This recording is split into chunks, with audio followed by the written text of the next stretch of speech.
Quais são as 5 colunas da verdade? Primeiramente, devemos entender que a verdade ela é uma só.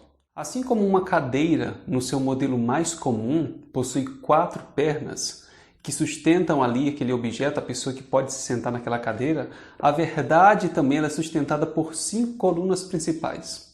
Didaticamente falando, a gente pode subdividi-las dessa maneira. Mas agora nós vamos nos atentar ao contexto da Bíblia, porque é dessa forma que iremos falar. Jesus citou um texto bíblico mencionando o seguinte: conhecereis a verdade e a verdade vos libertará. João 8,32. Nesse contexto aqui, nós podemos analisar esse versículo bíblico de uma forma espiritual, porque muito mais do que não dizer mentiras, esse texto está dizendo também o aspecto espiritual envolvido ali por trás dele.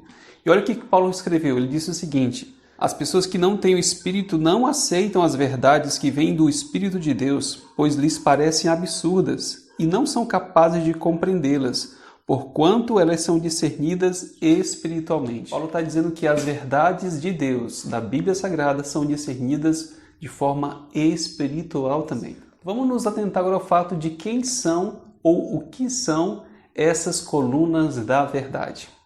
É interessante que Pilatos ele fez uma pergunta para Jesus semelhante. Ele diz o seguinte: o que é a verdade? Só que Pilatos não esperou a resposta. Mas hoje nós vamos descobrir as 5 colunas da verdade mencionadas na Bíblia.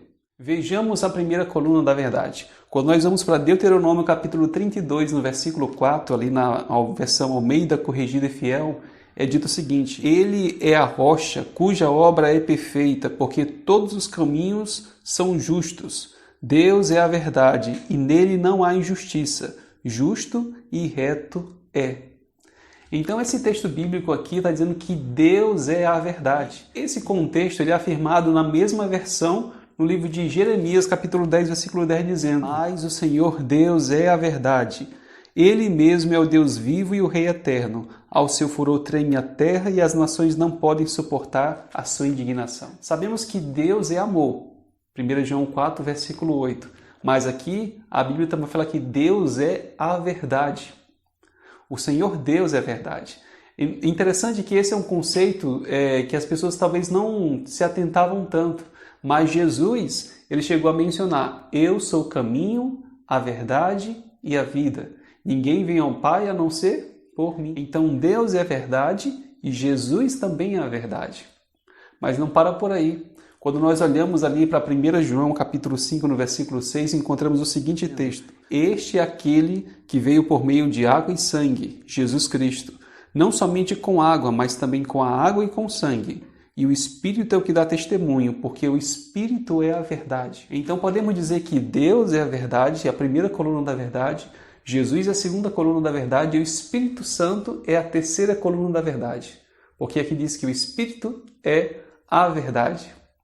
E quem é a quarta coluna da verdade, então, segundo os textos bíblicos aí mencionados? Vamos ver. João 17, versículo 17, Jesus dizendo: santifica-os na verdade, a tua palavra é a verdade. Então, Jesus está dizendo que a palavra de Deus, a Bíblia Sagrada, do Gênesis ao Apocalipse, ela é a verdade. A tua palavra, a palavra de Deus, ele diz aqui, é a verdade. E a quinta coluna da verdade, quem é? Nós percebemos aqui no livro de Salmo 119, versículo 142, dizendo: a tua justiça é a justiça eterna e a tua lei é a própria verdade. Então, a lei de Deus, os mandamentos de Deus, é a verdade. E aí não para, porque a gente percebe no capítulo 119, no versículo ainda 151, confirmando isso.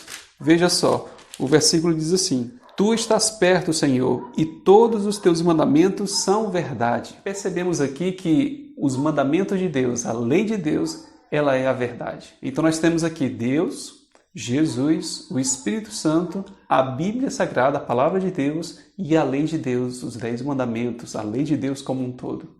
Então essas são as 5 colunas da verdade. Então quando Jesus disse: conhecereis a verdade vos libertará, você conhecerá Deus, Jesus, o Espírito Santo, a Palavra de Deus e os mandamentos de Deus, e eles o libertarão, porque eles são a verdade.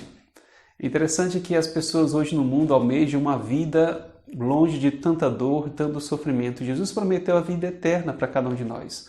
Uma vida eterna, mas sem as coisas tristes que há nesse mundo. E o que é a vida eterna? Quando nós percebemos aqui no livro de João, no capítulo 17, no versículo 3, diz assim: E a vida eterna é esta, que te conheçam a ti, o único Deus verdadeiro, e a Jesus Cristo a quem enviaste. Então, o conhecimento de Deus, o conhecimento de Jesus é a vida eterna. Querido, se você está nessa caminhada rumo ao céu, se você deseja morar na eternidade com o nosso Deus, procure reservar um tempo do seu dia, da sua vida, para você buscar a verdade em Deus, em Jesus, no Espírito Santo, na Palavra de Deus, na sua lei. E essa verdade realmente o libertará das dúvidas, do medo, do engano, do pecado, dos vícios, e você pode se tornar uma nova criatura em Cristo Jesus. Continue firme no seu caminho rumo ao céu. Acredite que Deus tem reservado o melhor para você e para sua família. Que Deus abençoe você no dia de hoje. E lembre-se, quem é de Deus, disse Jesus, ouve as palavras de Deus.